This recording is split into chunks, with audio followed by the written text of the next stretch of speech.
O ataque Spiderweb da Ucrânia foi o seu maior e mais bem-sucedido golpe na Rússia até agora, supostamente causando cerca de 7 bilhões em danos e devastando uma grande parte da frota de bombardeiros russa. A Rússia ainda se recupera do impacto desse ataque, mas a Ucrânia segue adiante, mantendo a pressão sobre o presidente russo Vladimir Putin, sem dar-lhe um segundo de descanso. As forças armadas ucranianas lançaram outro devastador ataque de drone, apelidado por alguns de Teia de Aranha 2.0. E os analistas russos estão aterrorizados com o que pode vir a seguir. Veja como o ataque mais recente se desenrolou. No sábado, 7 de junho, uma locomotiva russa transportava em alta velocidade tanques, veículos blindados e outros equipamentos militares pelos trilhos. A Rússia depende muito desses trens para abastecer e sustentar seu esforço de guerra. O país até construiu várias novas linhas ferroviárias desde que a invasão começou, para acelerar e otimizar o fluxo de suprimentos como munição, combustível e comida. Mas este trem nunca iria alcançar seu destino. Sem o conhecimento dos russos, as forças ucranianas esconderam secretamente um pequeno exército de drones dentro de alguns contêineres ferroviários. Quando chegou o momento oportuno, com o trem ainda em movimento, as escotilhas desses contêineres se abriram. E os drones ganharam vida, voando para fora e despejando fogo sobre o trem. O ataque foi, em muitos aspectos, semelhante ao da Teia de Aranha, que usou drones escondidos em caminhões para atingir locais-chave na Rússia.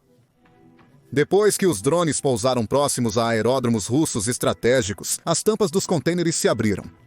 Drones preencheram os céus, danificando e destruindo um grande número de bombardeiros russos estacionados nos aeródromos. Relatórios indicam que até um terço da frota de bombardeiros da Rússia foi dizimada em um único dia, apesar da operação ter exigido impressionantes 18 meses de planejamento. Não há detalhes sobre como a Ucrânia infiltrou seus drones em um trem russo, mas foi uma façanha de incrível inteligência, estratégia e furtividade. Esses trens são muito importantes para a Rússia, por isso costumam ter forte proteção, com as tropas russas se esforçando para proteger seus suprimentos durante deslocamentos, com coisas como câmeras, guardas e várias tecnologias empregadas em locais-chave como portos, estações e bases. O fato de a Ucrânia ter conseguido isso é extraordinário. É ainda mais impressionante saber que a Ucrânia descobriu a existência de um trem programado para transportar hardware militar e contêineres de grãos, desenvolvendo uma estratégia de contrabando de seus drones nesses contêineres e encontrando uma maneira de liberá-los no momento certo para um ataque devastador. Em resumo, assim como a Operação Teia de Aranha, este ataque foi um exemplo surpreendente da engenhosidade ucraniana diante de probabilidades esmagadoras. Apesar dos detalhes escassos sobre o planejamento e execução do ataque, ele foi confirmado por ambas as partes envolvidas no conflito.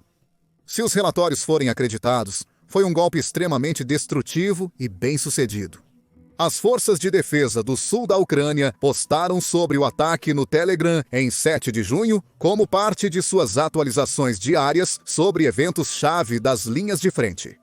Eles escreveram que as forças de defesa do sul da Ucrânia atingiram uma locomotiva com uma coluna de equipamento inimigo.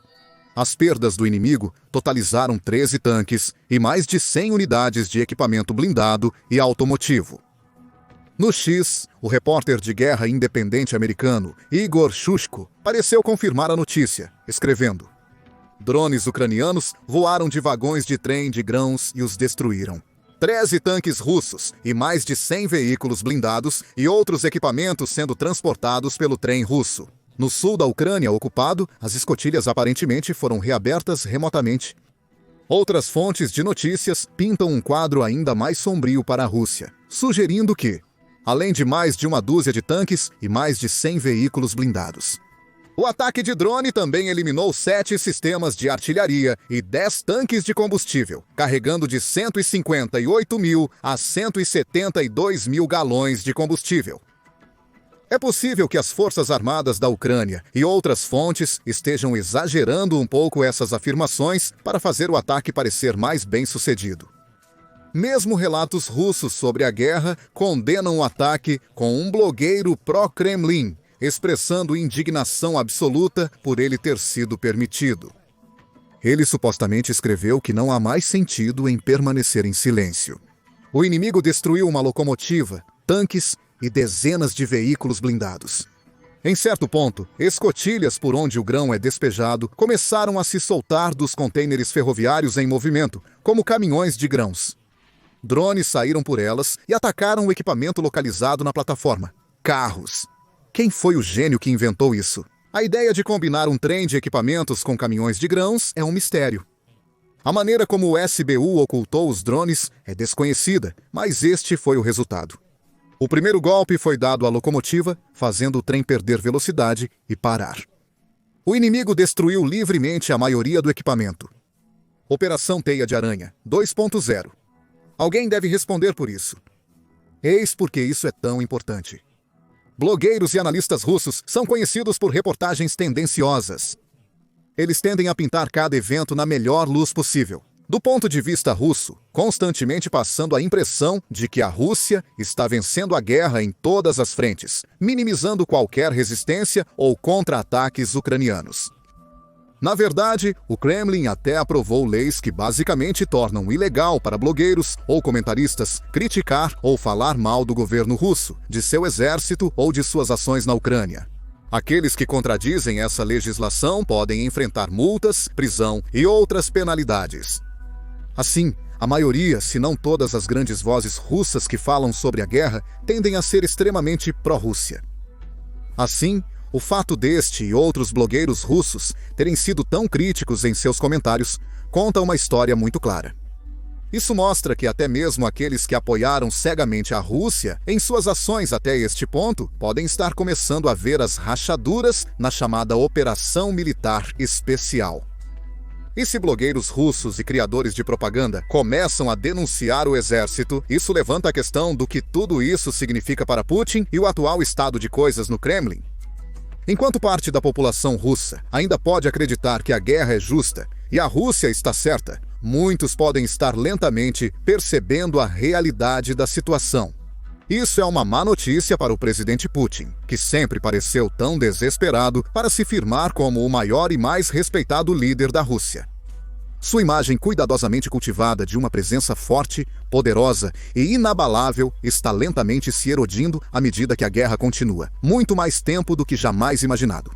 E especialmente agora, a Ucrânia está contra-atacando, atingindo com sucesso alvos russos e desmantelando a máquina de guerra pouco a pouco. De fato, se os relatórios deste último ataque estiverem corretos, então a Rússia sofreu um golpe sério aqui. Um relatório recentemente publicado pelo Centro de Estudos Estratégicos e Internacionais detalhou as perdas colossais que o exército russo sofreu nos últimos meses. Afirmando que a Rússia perdeu quantidades substanciais de equipamentos nos domínios terrestre, aéreo e marítimo, destacando o alto custo material de sua campanha de desgaste. Desde janeiro de 2024, por exemplo, a Rússia perdeu aproximadamente 1.149 veículos blindados de combate, 3.098 veículos de combate de infantaria, 300 de artilharia autopropulsada e 1.865 tanques. Ainda mais notável, as perdas de equipamentos russos foram significativamente maiores do que as ucranianas, variando entre 5 para 1 e 2 para 1 a favor da Ucrânia. Devido ao Spiderweb 2.0, mais de 12 tanques e 100 veículos blindados podem ser acrescentados a esses números. O que prova que, apesar de todo o seu poder militar, a Rússia tem lutado enormemente para se afirmar nesta guerra. Os avanços no terreno atingiram um ritmo assustadoramente lento, com apenas 50 metros conquistados em algumas regiões diariamente. Suas perdas são enormes, não apenas em equipamentos, mas também em vidas. Com a Rússia, supostamente perto de atingir a marca de 1 milhão de baixas na guerra até agora, com uma estimativa de 250 mil soldados mortos e centenas de milhares mais feridos. Se a Rússia continuar sofrendo ataques e reveses, essas perdas continuarão a se acumular, e a popularidade e o legado de Putin diminuirão ainda mais a cada dia. E há motivos para crer que os ataques prosseguirão. Como a Ucrânia realmente mudou o rumo da guerra nos últimos dias, passando de operações defensivas para ofensivas e atingindo profundamente o coração da Rússia em várias ocasiões. O maior desses ataques foi, evidentemente, a Operação Teia de Aranha. Isso envolveu o uso de mais de 100 drones para atacar 4 bases aéreas separadas na Rússia, incluindo uma base aérea Belyat, que fica a mais de 2.000 milhas de distância da fronteira ucraniana. O ataque surpreendeu a Rússia e o mundo devido ao seu incrível planejamento, execução e resultados finais. Com vários bombardeiros Tu-160 e Tu-22 eliminados, bem como Tu-95S, que são capazes de transportar bombas nucleares e mísseis de cruzeiro.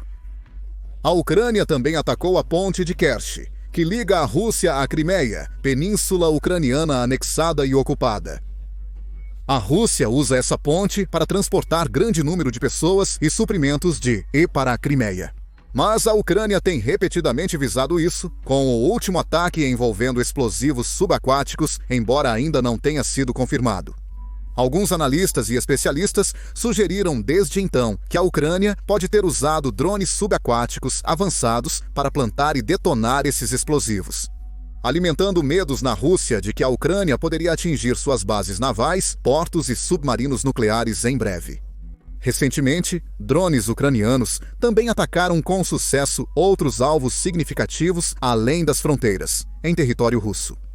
Eles incluem o depósito de óleo Cristal na cidade russa de Engels, a cerca de 370 milhas da Ucrânia, no Oblast de Saratov. A Ucrânia já mirou neste depósito em várias ocasiões no passado. E o último ataque, que ocorreu nas primeiras horas de 6 de junho, foi um grande. Os moradores locais relataram várias explosões na área, e imagens de vídeo mostraram densas nuvens negras de fumaça subindo acima da área, com chamas furiosas lambendo os céus enquanto as sirenes de ataque aéreo soavam ao fundo. A fábrica Progress na cidade russa de Mechurinsk também sofreu o impacto dos mortais drones da Ucrânia. Relatórios do local sugeriram que um drone explodindo causou vítimas e incêndios, com imagens e vídeos para reforçar as alegações. Esta fábrica fabrica peças importantes de hardware militar, incluindo sistemas de controle de mísseis, que permitem à Rússia disparar repetidamente em alvos na Ucrânia, como edifícios civis na capital do país, Kiev. Agora, um único fator une todos esses ataques ucranianos bem-sucedidos: drones. Durante boa parte desta guerra, a Ucrânia tem temido drones. Com o avanço da invasão, a Rússia aumentou drasticamente sua dependência dos drones, comprando grandes quantidades de drones, estilo Shahed do Irã, por mais de 100 bilhões de dólares.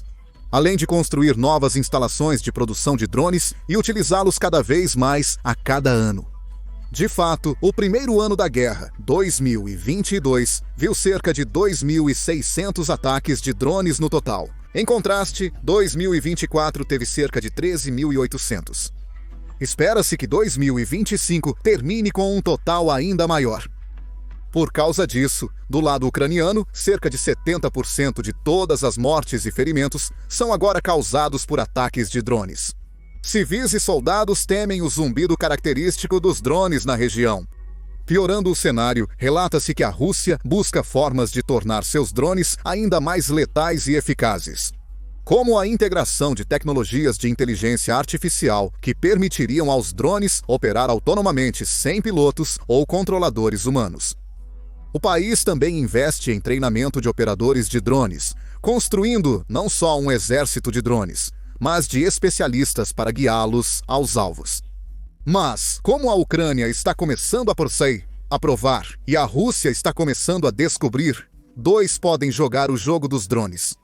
Claramente, a Rússia não é o único país capaz de usar esses elementos inovadores e novos da guerra a seu favor. A Ucrânia está constantemente desenvolvendo novas estratégias e planos de ataque baseados nos benefícios únicos dos drones, ultrapassando os limites dessa tecnologia.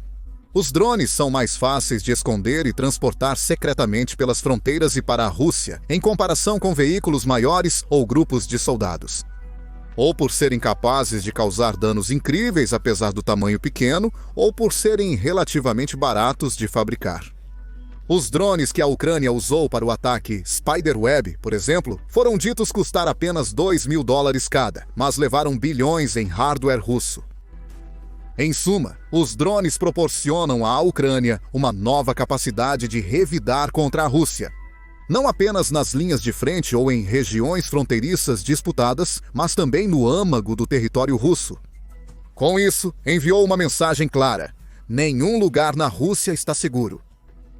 Os drones ucranianos podem e vão atacar em toda a extensão da nação. Enquanto os russos podem tentar esconder seus jatos e outros equipamentos caros a centenas de quilômetros de distância, sempre há a possibilidade de drones ucranianos serem contrabandeados secretamente para essas áreas, prontos para atacar sem aviso. Ainda não se sabe quais drones a Ucrânia usou para o Spiderweb 2.0, mas provavelmente foram os mesmos ou similares aos do primeiro ataque Spiderweb. Baratos, simples, mas incrivelmente destrutivos. E se a Ucrânia pode causar tanto dano com seus drones mais básicos e baratos, não há como prever o que poderia fazer com alguns de seus equipamentos mais sérios, avançados e caros, como o Toloka TLK-150, TLK-400 e TLK-1000. Drones subaquáticos capazes de viajar sob as ondas, atravessar rios, lagos, oceanos e mares para atacar alvos navais por baixo. Esses 3 drones variam em tamanho, alcance e capacidade. O TLK-150, por exemplo, tem apenas 8 pés de comprimento e é capaz de viajar cerca de 60 milhas, com uma carga máxima de pouco mais de 50 quilos. Enquanto isso, o TLK-1000, o maior do trio, pode medir quase 40 pés de comprimento, cobrir distâncias de mais de 1.200 milhas e transportar cargas superiores a 5.000 quilos. Um único TLK-1000 poderia teoricamente eliminar vários alvos de uma vez devido ao seu poder devastador. Do lado russo, analistas já soam alarmes sobre um possível ataque a lugares como a cidade portuária de Vladivostok, ou os inestimáveis submarinos nucleares do país, ancorados em uma instalação segura na península de Kamchatka, nos longínquos trechos do território russo. Falando em drones marítimos, a Ucrânia revelou recentemente seu incrível barco de alta velocidade, controlado remotamente, Magura V7.